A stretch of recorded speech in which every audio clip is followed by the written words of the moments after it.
As we all know, the Yontif of Shavuos is quickly approaching. And as well, this week's Parshas is Parshas Naso. So let's try to find a mitzvah in the Parsha that's relevant to Parshas Naso, and it's relevant to the Yontif of Shavuos. We could probably find a bunch of mitzvahs, but I'll just focus on one tonight. And that is the mitzvah of Birkas Kohanim. The mitzvah on the Kohanim to bless the people. We find it in Parshas Naso, so it's a clear connection to Naso. But what does it have to do with Shavuos? So nothing specifically to Shavuos is connected to Yontif. It's the Yontif of Shavuos, it's the Yontif part.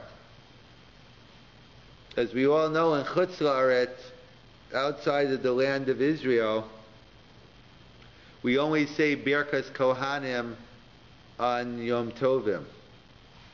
And of course we'll have to deal with why is that so? Because in Eretz Yisrael, and some Sfardim and Chutz La'aretz, they say Birkas Kohanim every day.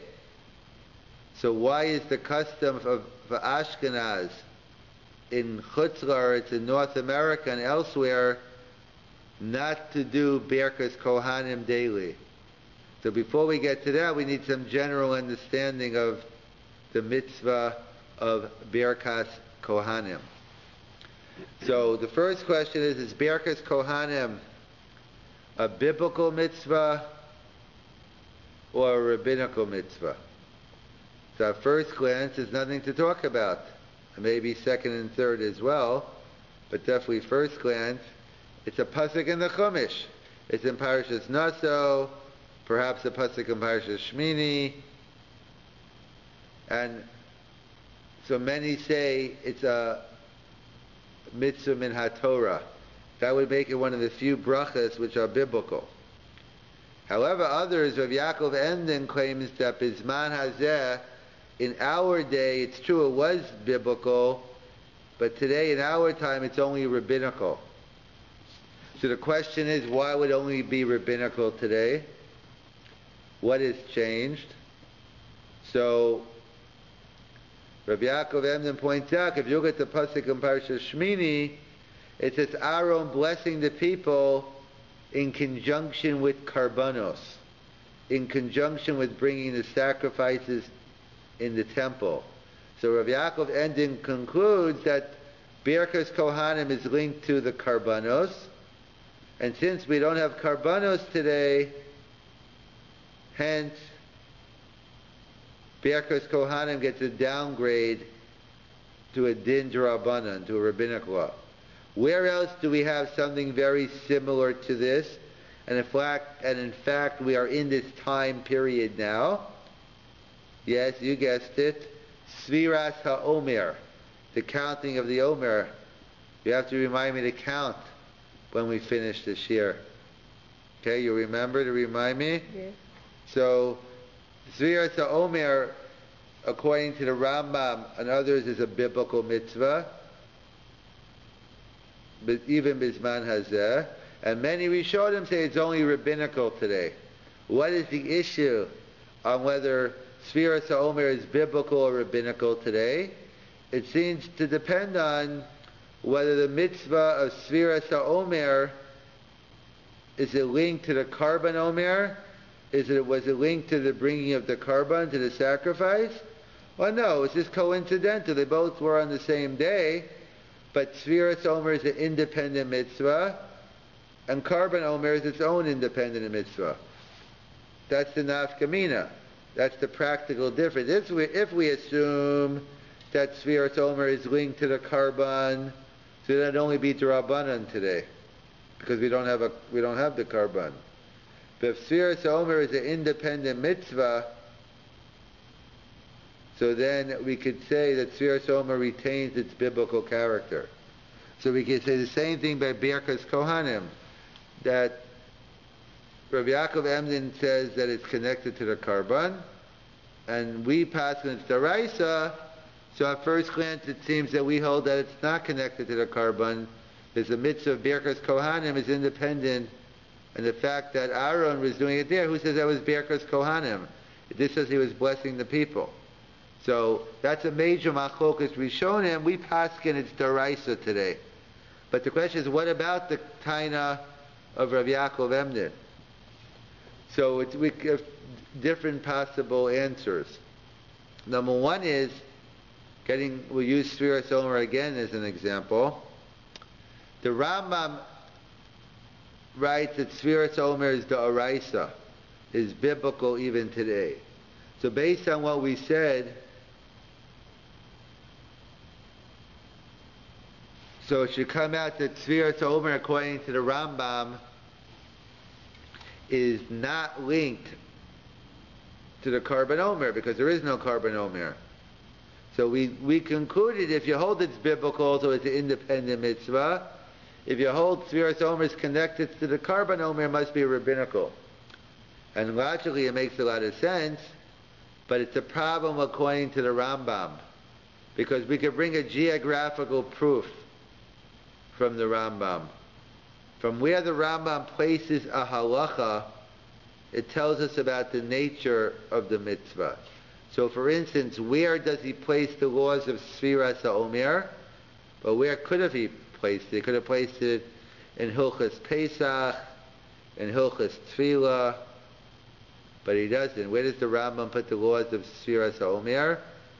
Hilchas Tamidin Umusafah, the laws of sacrifices. So we have a problem with the Rambam. The Rambam, how could he say it's biblical today and at the same time say it's connected to the Karban? So in that, Rav Chaim Soloveitchik explains that really they're not a conflict, because there's a discussion, a very fitting Yom Yerushalayim today.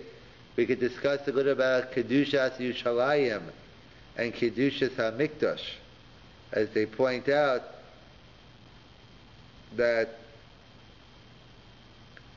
there's a discussion about the sanctity of the temple after the temple was destroyed. So is the Kedusha just temporary, or is the Kedusha permanent? So the Rambam makes a distinction between the Kedusha of the land of Israel versus the Kedusha of the Mikdash. He writes, the Kedusha of Eretz Yisrael can become bato. He gets into Kedusha Rishona, the Kedusha during the time of Yoshua ben Nun, the Kedusha during Ezra, but leave that aside. But the Rambam writes, when it comes to Kedushas HaMikdash, where Yerushalayim gets its sanctity because it's the place of the Makam HaMikdash, so according to the Rambam,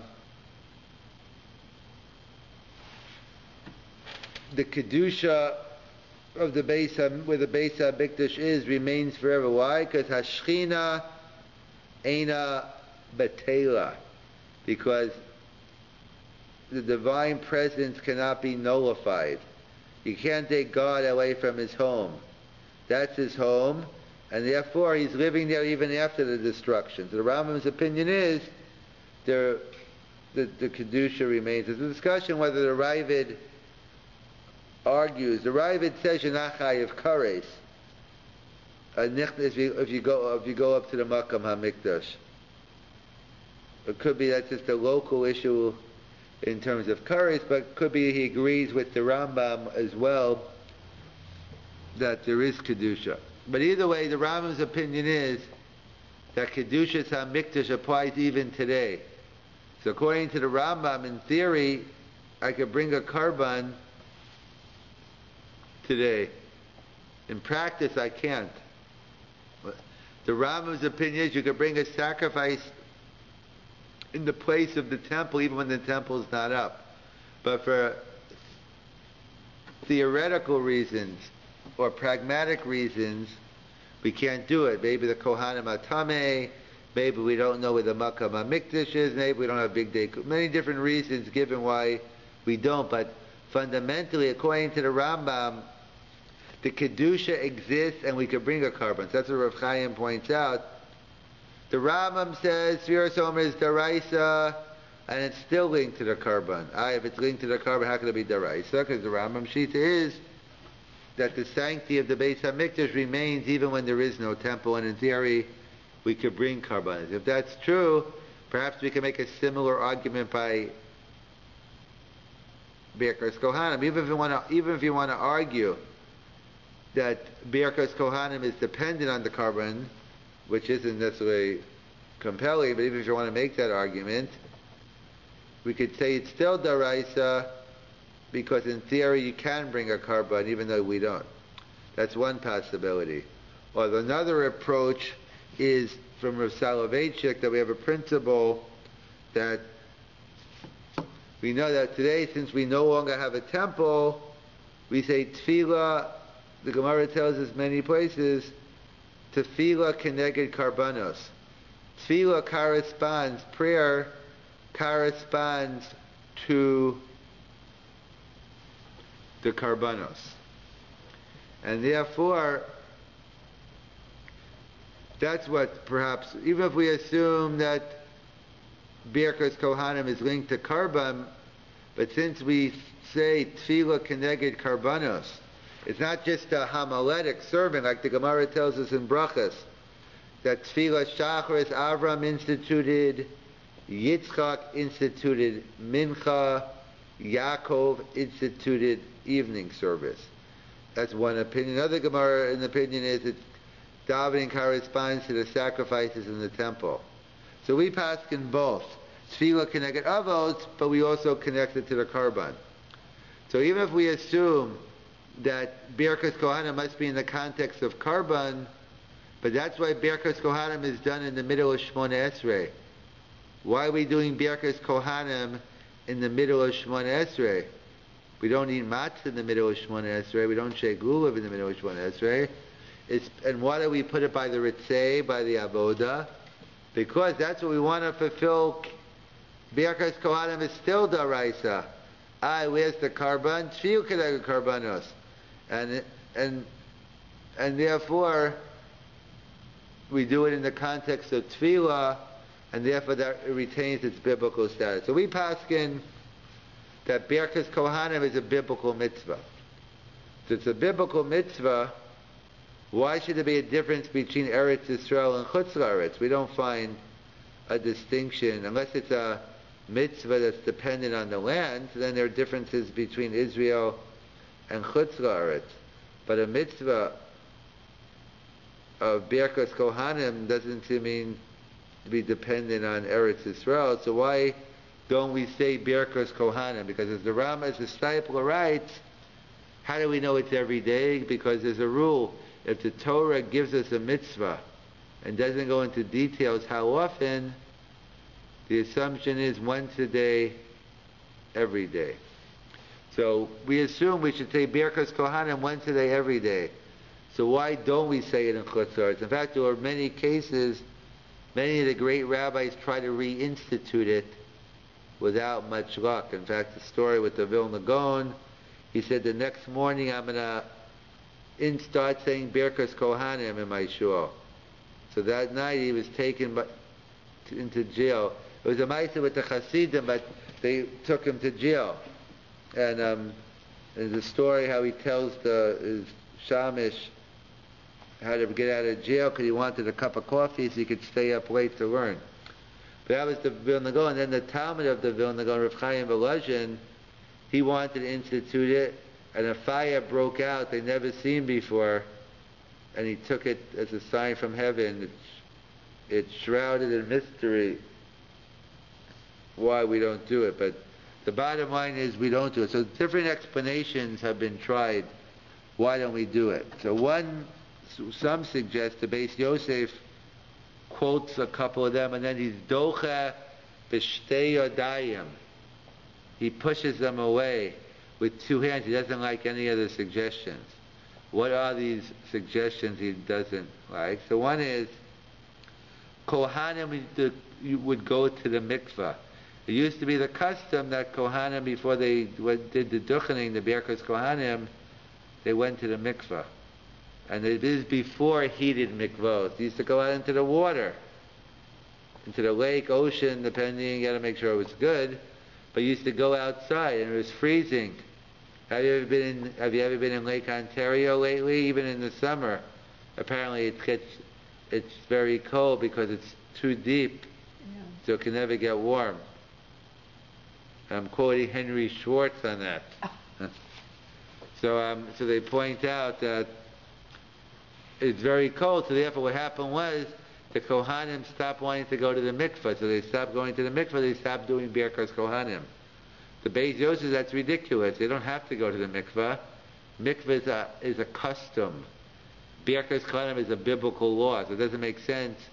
They nullify a mitzvah in our Torah because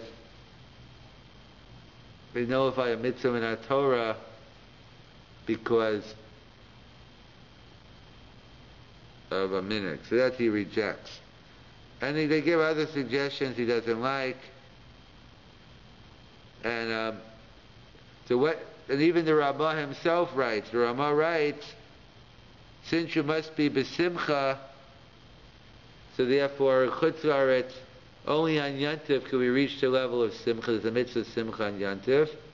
And therefore we do the Birkas Kohanim only on Yantif. Even Shabbos isn't good. We're still worried about all the things we worry about. So what does that mean? Because we're besimcha. I mean, it's nice that we should be besimcha, but why don't we say, I'm not besimcha when I put on my tefillin, so you know what? I won't put on tefillin anymore. I'm not besimcha when I do this. So what's the Rama saying? Because you're not besimcha. Okay, so do it without simcha, and eventually you'll get to do it besimcha. What does the Rama mean? Since we can't do it besimcha, better not to do it at all. That's not. Usual attitude is lo lishma, ba lishma. You do something even for the wrong reasons or not the best way, and then eventually you'll come and you'll do it for the right way. So it has to be more than that. So the Mefarshim point out that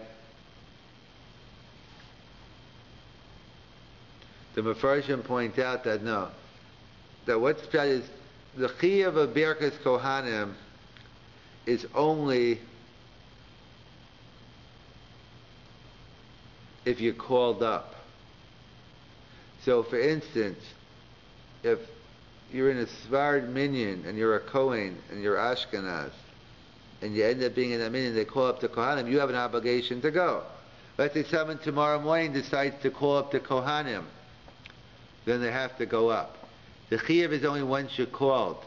So that's what the Rama means. You know what? Since they can't do the mitzvah properly, so therefore we're not going to put them in a situation where they have to do a mitzvah. So therefore if we don't call them up, they won't have to do it. It's not that, but once they're called up, they have to do it.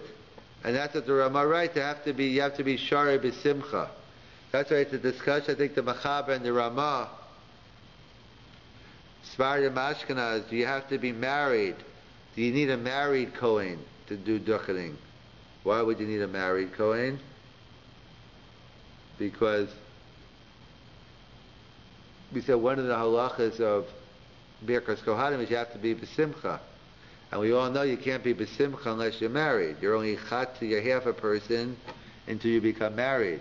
So the Machaber writes, no, if you're single you can't do Birkas Kohanim. And the Ramah, Ashkenaz say yes. So what's the dispute? So perhaps one could say tongue-in-cheek, the dispute is this: can one be happy being single? The Machaber says no, you can't do Birkas Kohanim. The Ramah paskins yes. So apparently the Ramah paskins you still could be happy even if you're not married. Of course, you'd be on a higher level of simcha if you got married. That's the ultimate goal. But you can still have an element of simcha even without being married. So that's the discussion. The Sfarim and Ashkenaz, our minhag, different shores are different minhagim, but the standard, the general minhag Ashkenaz is that we permit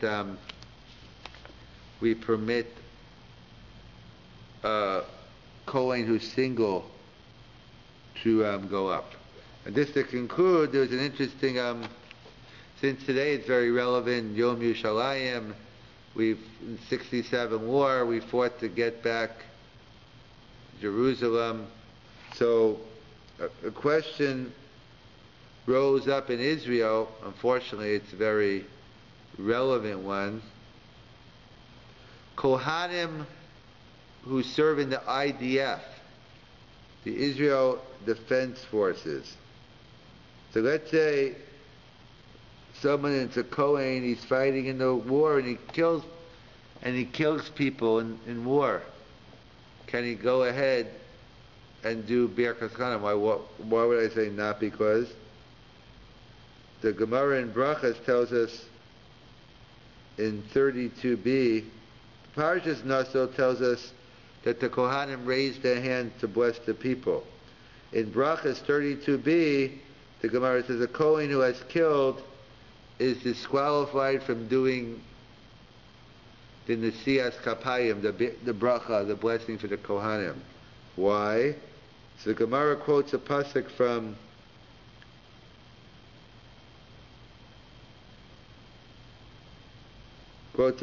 that teaches us that because our hands are filled with blood,